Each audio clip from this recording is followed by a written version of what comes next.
Settimo e ultimo punto del giorno. Mozioni presentate dal consigliere Amelia Salatin, avente ad oggetto ordine del giorno sulla legge referendaria per l'autodeterminazione del Veneto. In quanto proponente pongo la parola al consigliere Amelia Salatin. Riassumo brevemente, visto anche l'ora, la mozione che avevo presentato. A fronte dell'emergenza economica, occupazionale e fiscale che attanaglia i cittadini della nostra comunità, al sacrificio richiesto alle imprese ed ai lavoratori del nostro territorio in termini di prelievo tributario, dove il patto di stabilità impone alle amministrazioni locali sacrifici e scelte non più accettabili a fronte dei bisogni e dei servizi essenziali da assicurare alle persone e alle famiglie. Si avverte l'urgenza di indicare una soluzione che, poggiando sul principio della responsabilità tanto dei singoli quanto delle istituzioni, rifondi il patto sociale del popolo veneto, valorizzando sentimenti di identità, solidarietà, legalità, giustizia, sicurezza, senso della cosa pubblica. Le istituzioni e le leggi sono strumenti che si trasformano nel tempo e per questo motivo i singoli e le comunità organizzate che le hanno volute hanno titolo di modificarle, esercitando democraticamente la propria sovranità. Il Consiglio regionale del Veneto, massima espressione rappresentativa della potestà decisionale del popolo veneto, in data 22 aprile 1998 ha approvato la risoluzione 42, con la quale il popolo veneto chiede il proprio diritto ad una democratica e diretta consultazione referendaria per la libera espressione del diritto di autodeterminazione ed in data 28 novembre 2012 ha approvato la risoluzione 44 con la quale si impegna il Presidente del Consiglio regionale del Veneto e il Presidente della Giunta regionale del Veneto ad attivarsi con ogni risorsa a disposizione per avviare urgentemente con tutte le istituzioni le relazioni istituzionali che garantiscono l'indizione della consultazione referendaria. In data 2 aprile 2013 è stato presentato all'Assemblea legislativa regionale veneta il progetto di legge numero 342, con il quale si chiede alla Regione di indire un referendum per interpellare il popolo veneto in ordine alla propria volontà di autodeterminazione. Aggiungo qualche punto. Questo è un referendum consultivo per avere l'opinione del popolo veneto. Questo referendum rappresenta, anche per chi non crede che l'indipendenza sia la soluzione dei problemi del Veneto, l'unico modo forte e concreto per farsi ascoltare da chi non ne ha nessuna intenzione. Certo ci sono i limiti della Costituzione, ma se il popolo si esprime democraticamente, allora si può e si deve procedere alla revisione della Carta. Si sono già espressi più di 70 consigli comunali, la maggior parte all'unanimità. Questo significa che non è una battaglia di bandiera leghista. È vero anche che la mozione arriva in questo Consiglio comunale dopo il voto in Consiglio regionale che ha sancito per volontà di alcuni gruppi consigliari di riportare la questione in Commissione, ma credo sia utile un parere anche da parte del Consiglio comunale di San Stino. Credo che astenersi o votare contrario significhi non dare la possibilità ai sanstinesi di esprimersi. Tutto ciò significa non rispettare il principio fondamentale della nostra convivenza civile, la democrazia. Ho finito. Aperta la discussione.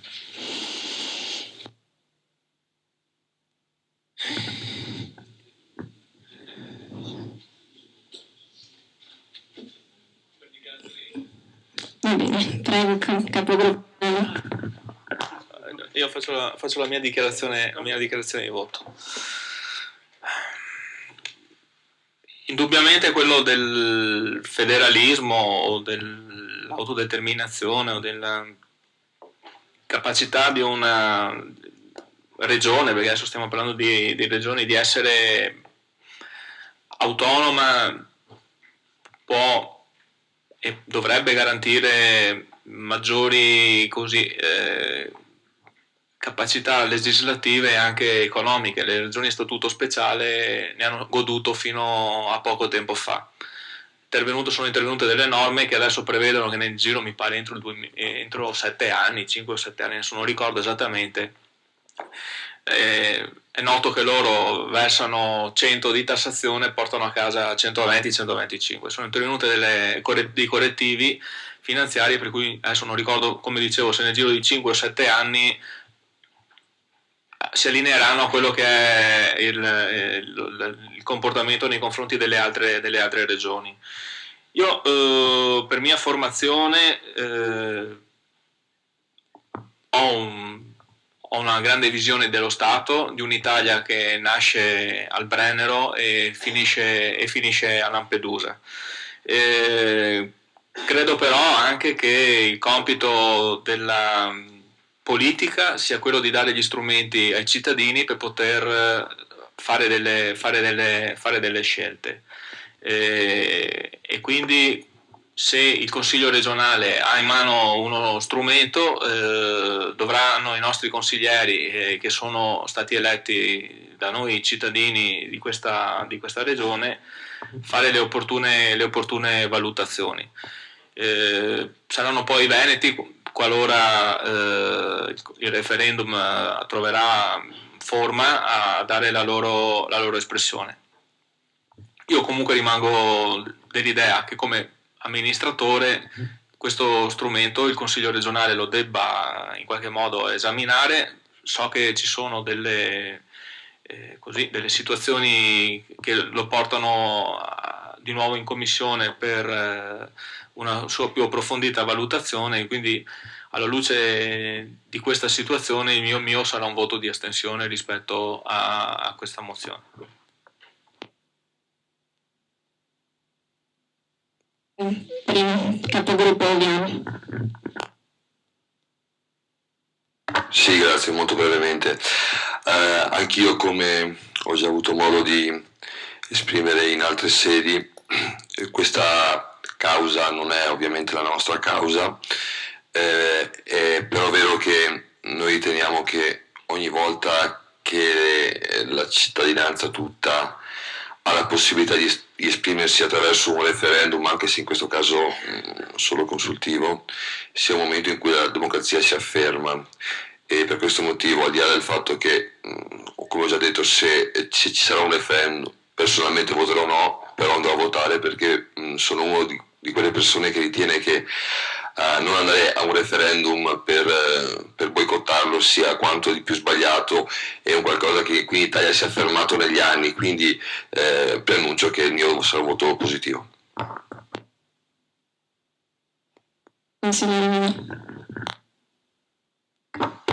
Allora, mi trovo di fronte a un argomento che conosco relativamente poco, ne ho letto qualcosa sui giornali, so che sono stati sollevati in Consiglio regionale dei problemi di costituzionalità, quindi non entro nel merito di questi aspetti, so che ci sono.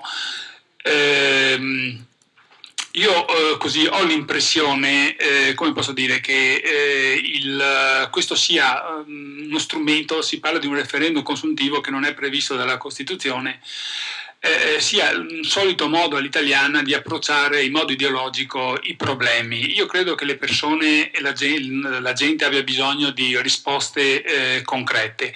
Una risposta concreta è il federalismo su cui credo le nostre comunità si debbano spendere. Il federalismo ha due valenze importanti secondo il mio punto di vista. Il federalismo è quello che avvicina sostanzialmente l'amministratore del territorio e quindi fa pagare le relative imposte ed è giudicato direttamente dal cittadino che usufruisce dei servizi per i quali paga evidentemente delle tasse o delle imposte specifiche e quindi ha la possibilità di dare un giudizio di merito sull'amministrazione del territorio.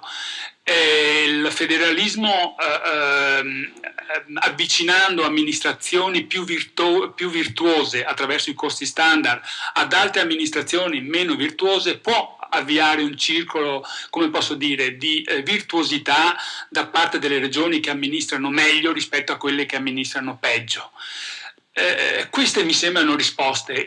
Diciamo che le risposte che sono state date dai governi finora sul tema del federalismo sono state risposte date in termini sempre di maggiore burocrazia, e di federalismo ne abbiamo visto, secondo me, molto poco. Certo che c'è un problema, come posso dire, di confronto tra aree diversamente molto disomogenee tra di esse. Il nord ha sicuramente una questione settentrionale da porre al governo centrale, probabilmente ha un problema di rappresentanza, perché evidentemente da noi le persone pensano solo a lavorare, e forse se si impegnassero maggiormente su quello che può essere una rappresentatività sarebbe meglio. Io comunque ritengo che oggi parlare di, come posso dire, di autonomia, autodeterminazione in un contesto di globalizzazione sia un approccio molto provinciale.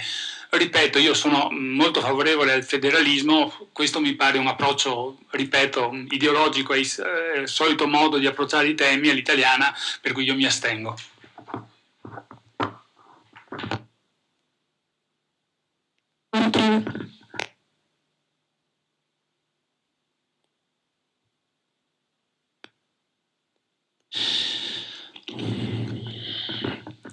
Sono tempi in cui è facile attaccare la politica per la sua lontananza dal paese reale. Bene, vedo che ci si diverte anche. Sono tempi in cui è facile attaccare la politica per la sua lontananza dal paese reale e dalle sue concrete esigenze. Se questo vi fa ridere, la discussione del Consiglio regionale sull'indipendenza del Veneto ha offerto l'ennesima occasione per farlo. Forse però chi rimprovera la politica dovrebbe iniziare a distinguere, evitando di fare d'ogni erba un fascio, se vuole veramente che il solco tra cittadini e politica non cresca a dismisura. C'è chi pensa che un referendum sull'indipendenza sia una priorità politica, e chi crede che le priorità del Veneto reale siano altre. C'è chi dice in sostanza che questa sia una scelta fondamentale per la nostra gente, e chi afferma che è una perdita di tempo. Finalmente anche il mondo economico veneto, che in un primo momento era stato in silenzio, ha detto in modo chiaro, basta leggere sui giornali, quindi io mi sono anche documentato, ha detto che le priorità sono altre.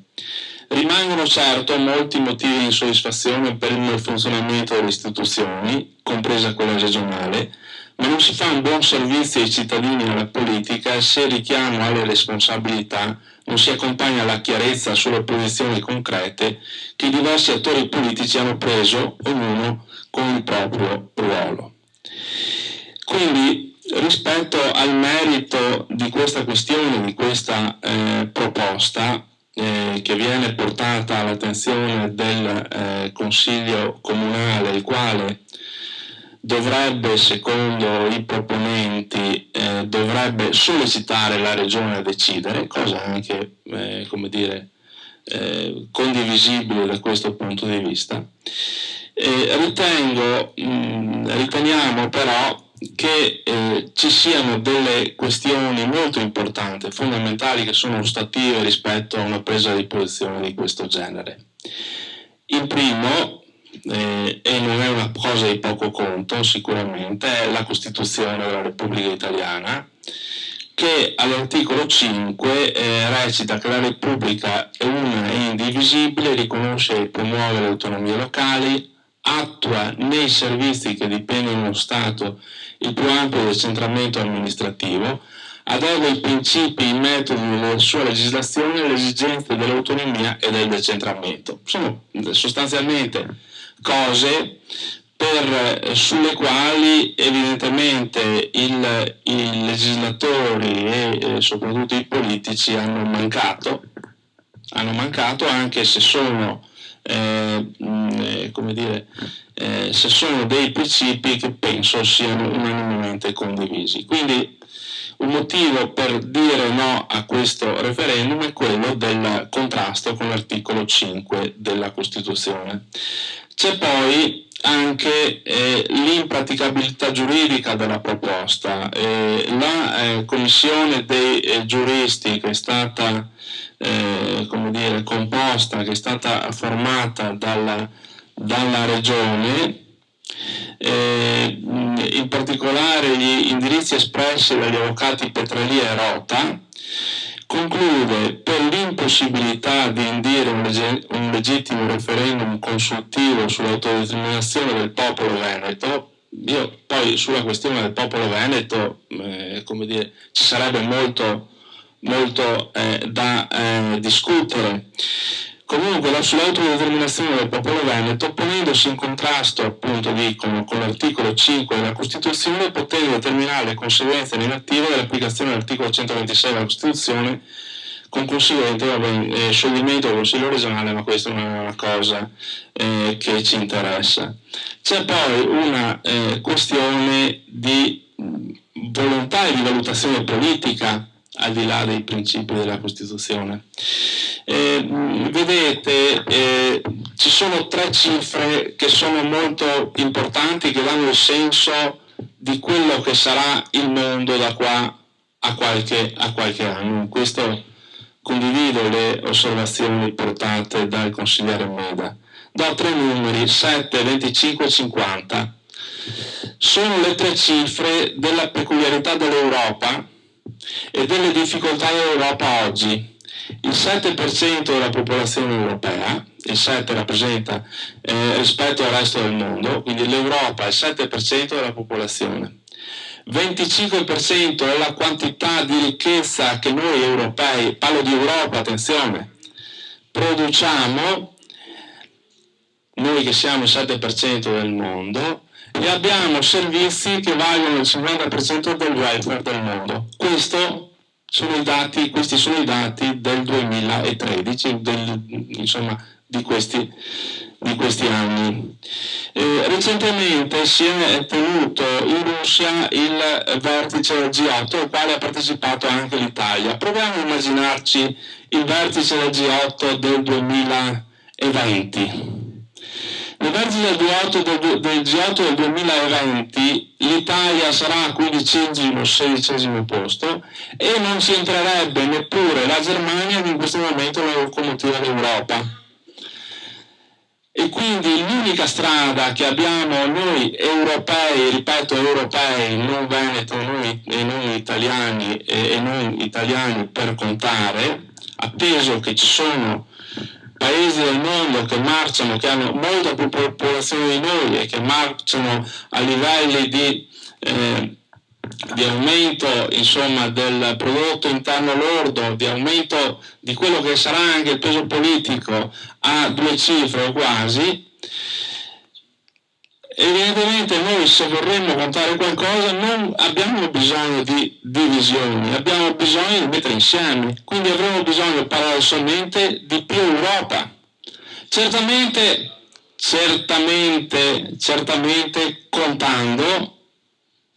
contando, non come facciamo adesso, ed è anzi probabile che, se questa crisi non si risolve, molto probabilmente avremo anche l'Europa che ci detterà l'agenda di quelle che saranno le prossime proposte. Quindi io credo che al di là della buona volontà e delle aspettative di coloro i quali ritengono che dividere una parte del territorio italiano vuol dire star meglio a tutti, in una situazione globale che va in tutt'altra direzione, io credo che al di là di questa buona volontà e magari della buona fede di questi, comunque non ci possono essere altre strade, resta solo la buona volontà. Che dire, se la Regione indirà il referendum, non c'è problema, come ha ben detto il consigliere Vian, io andrò a votare e voterò no.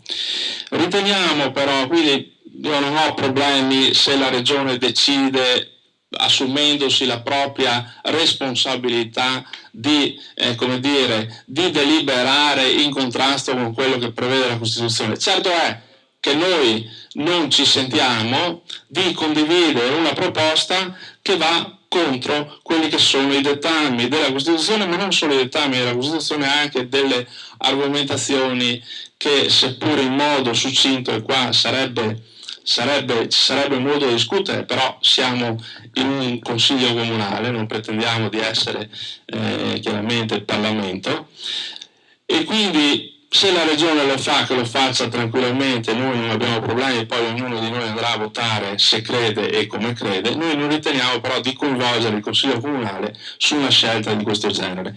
Concludo dicendo che forse bisognerebbe dare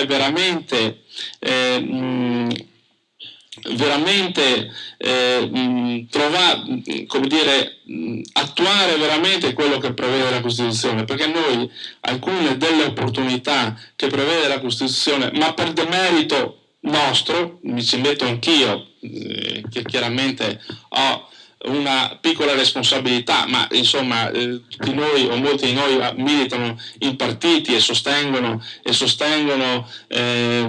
partiti che sono il governo, l'opposizione, comunque che hanno un ruolo nazionale. Bisognerebbe effettivamente far sì che la Costituzione venisse applicata e che soprattutto si mettesse fine a quelle che sono le peculiarità delle regioni a statuto speciale. Per questo qua io credo che stia il problema.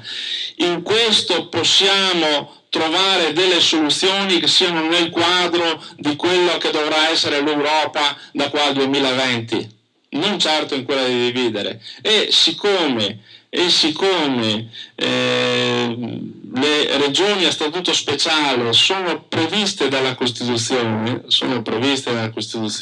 qua effettivamente sorge un problema, perché qualsiasi governo, qualsiasi maggioranza che si andrà a formare da qua nei prossimi anni avrà bisogno dei parlamentari di queste 5 che risiedono in queste 5 regioni, e queste non consentiranno mai, molto probabilmente, anzi sicuramente, di far venire meno quello che sono i privilegi. Allora io credo che la proposta che può essere, che già alcuni hanno avanzato, sia quella di far diventare tutte le regioni a statuto speciale. La cosa è più semplice, sottigliezza se si vuole, ma è più semplice, e quindi far sì che effettivamente ogni regione abbia la possibilità di trarre tutta l'economia, anche dal punto di vista economico, anche dal punto di vista di quanto prende e quanto dà, sulla base di quella che è la cornice istituzionale esistente, e sulla base anche di quelle che sono le prospettive per l'Europa nei prossimi anni. È per queste e con queste motivazioni che il nostro gruppo esprime parere contrario all'ordine del giorno che è stato proposto. Naturalmente ognuno di noi, allorché la Regione decidesse di indire questo referendum, si comporterà come crede, andando naturalmente a votare ed esprimendo nell'urna il proprio voto.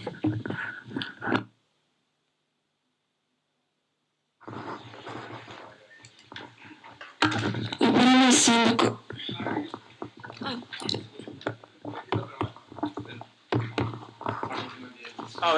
Parlo io solo per fare due considerazioni aggiuntive. Condivido l'impostazione del capogruppo Moro, e siccome che mi pare che anche in altri poi ci sia una valutazione, ma siccome la cosa che mi sta dispiacendo di più ed è giusto il passaggio che ha fatto prima il consigliere Meda rispetto all'atteggiamento ideologico. E mi pare che sia un dibattito che in questi giorni ha riempito le pagine dei giornali, gli elenchi ovunque, insomma, di varie persone. Parte una gara quasi a dire chi è più veneto, chi è meno veneto. E allora quelli che sono convintamente favorevoli al referendum consultivo sono più veneti, amano il Veneto, tutto il resto no. E questo mi pare un atteggiamento, non dico fuorviante, ma quantomeno svilente, nel senso che io ho avuto modo, e credo insomma che anche qualcuno dei presenti potrà darne atto, di cercare di confrontarmi, di capire, di partecipare anche alla l'attività informativa che i sostenitori e i promotori del referendum stanno facendo, e credo sia un'attività giusta. Io rispetto a chi magari andava sui campanili per fare altre cose, credo sia un percorso democratico sensato e che più che opportuno. Credo poi giustamente che rispetto a tutta una serie di adempimenti normativi, e non lo dico io, ma insomma altri giuristi che hanno approfondito la materia, dal punto di vista dell'impatto mi pare abbiano determinato come la cosa sia particolarmente difficile, anche se in alcune analisi che avevo visto e letto e mi erano state spiegate, insomma, sembrava quasi abbastanza automatica. E quindi se l'attenzione diventa quello che è giustamente un sentire l'intenzione dei cittadini rispetto a una determinata questione, non solo io, se verrà fatto il referendum ovviamente andrò a votare no, perché parto da un principio prevalente che sia quello di far funzionare intanto quello che c'è, e siccome sono convinto, per questo non credo sia una battaglia leghista, perché se diventasse una battaglia leghista ci sarebbe un problema proprio concettuale che da cittadino veneto non riuscirei a capire, perché se chi governa giustamente con persone capaci come è, credo, Luca Zaia, questa regione non è in grado di far valere, far partire tutta una serie di principi che riguardano le rivendicazioni di autonomia, di federalismo, di applicazione anche dei costi standard interni. Io un giorno vorrei che qualcuno mi spiegasse sulle questioni della gestione dei fondi regionali della sanità, perché ci sono province del Veneto che sono particolarmente più costose o hanno fondi a disposizione molto più alti rispetto a altre province. Non vorrei che se passasse un giorno l'indipendenza del Veneto poi mi toccasse fare l'indipendenza da Rovigo o da Vicenza, perché i vicentini veronesi mi dicono noi siamo molto più ricchi, o comunque abbiamo un PIL e delle attività molto più alte rispetto a Rovigo, e non vorrei che di questo passo si andasse avanti, per cui sono sicuramente convinto che non è una battaglia leghista, e alcune delle cose che sto dicendo le ho lette in un passaggio molto credo opportuno fatto da Flavio Tosi, che certo non è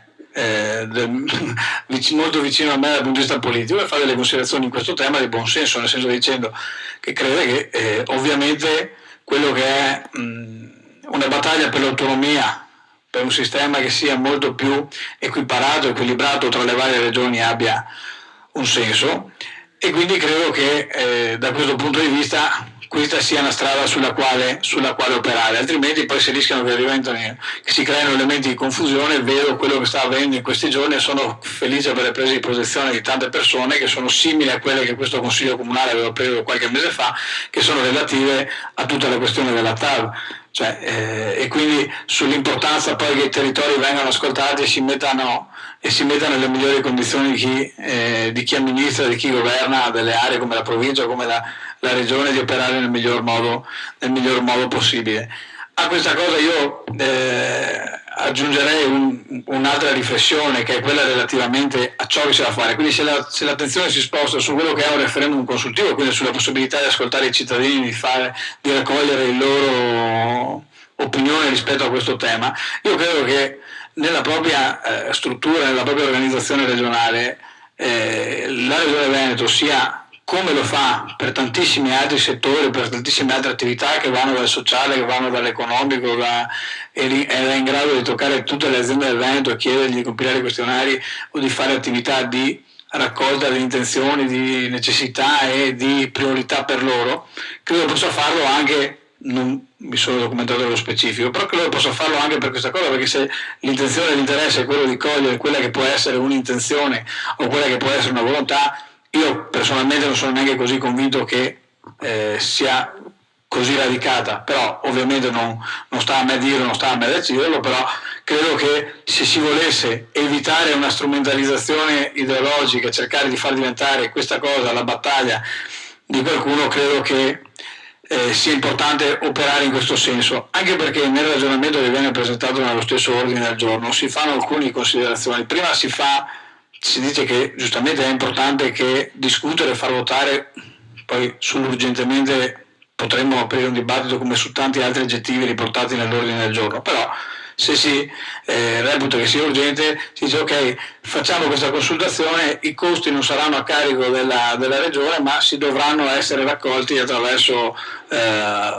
erogazioni liberali e quant'altro. Credo che se davvero si prevede che questa cosa vada fatta e sia opportuno che venga fatta per le organizzazioni liberali, credo che la regione o chi per essa debba garantire che si creano le condizioni per riuscire ad ascoltare tutti i cittadini veneti e permettergli di esprimere la loro opinione. Io credo che la regione Veneto, se vuole, può farlo anche in altre modalità attraverso le proprie strutture, e comunque credo che se c'è un appello da fare alla regione, quello di dire il prima possibile di su questa cosa, se vuoi farla, se non vuoi farla, evitando magari di tenere là il consiglio regionale a discutere su questa cosa solamente perché ognuno fa la sua dichiarazione, poi si fanno gli elenchi, ognuno si fa bello, e dopodiché tanti dei problemi, tante delle risposte rimangono là.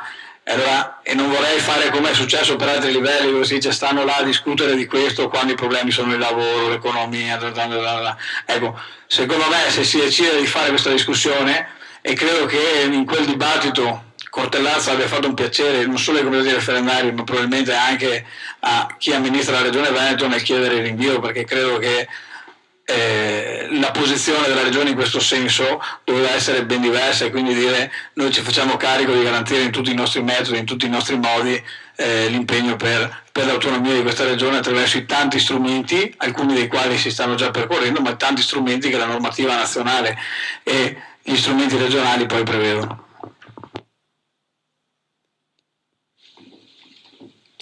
Consigliere Cialin, prego.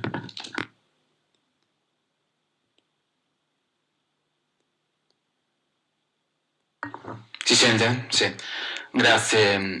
Semplicemente, anche brevemente, perché grosso modo delle mie considerazioni le ha già fatte il sindaco, le ha assolute il sindaco. Io sono stato molto dibattuto, mi rivolgo a lei Salatin, se votare a favore, astenermi o contro a questa mozione. Alla fine ho deciso di votare contro con un grande dibattimento interno, perché mi si chiede di votare questa mozione che ha un certo impianto e fa alcune considerazioni. A livello generale io sono per l'autodeterminazione dei popoli, credo in questo diritto, è lo stesso che rivendico anche quando poi si va a parlare, come diceva il sindaco, della TAV oppure di come organizzare i servizi eccetera. Secondo me è un principio importante e che a livello internazionale è riconosciuto ormai da decenni. Però faccio alcuni appunti. Nella mozione lei parla di emergenza, dice addirittura poi nella parte negativa: tutto ciò premesso, rilevata la gravità, decisità e urgenza dell'attuale situazione storica. Io dico, se un popolo è chiamato ad autodeterminarsi non deve vedere la situazione storica, deve far valere i propri diritti, quale che sia la situazione economica, che ci sia una gravità o che ci sia invece una buona situazione economica.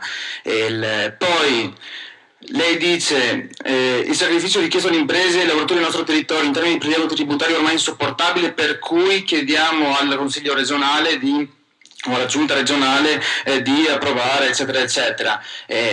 Ma le tasse non influiscono con l'indipendenza o meno del Veneto. Mi pare come di sentire certi comuni che vogliono passare al Friuli perché di là la benzina costa di meno, ma quei cittadini devono essere chiamati nel referendum a votare se si sentono friulani o veneti o nessuna delle due cose. Non è che si devono votare a seconda dei benefit, delle agevolazioni che hanno se passano da una regione all'altra. Quello è il contrario, e anzi è ciò che mi fa pensare che delle volte l'autodeterminazione dei popoli viene citata a sproposito. Infine, secondo me è un pericoloso precedente quello di dire che la consultazione popolare può essere sostenuta attraverso la raccolta di erogazioni liberali di privati e di imprese. Dal punto di vista democratico, io credo e sono sicuro che la democrazia deve essere supportata da dei costi, che tutta la cittadinanza si riparte. Non esiste che io, perché ho dei soldi, ho un patrimonio, posso permettermi alcune consultazioni che altri invece che non hanno il mio stesso patrimonio non possono averlo. E secondo me questo è un precedente che inficia tutta la mozione, per cui con grande dispiacere, però io voto contro.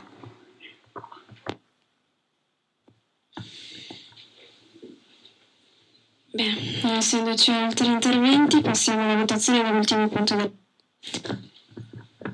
Ok. Voti favorevoli? Ok. Voti favorevoli? Rifacciamo. Voti contrari? Astenuti?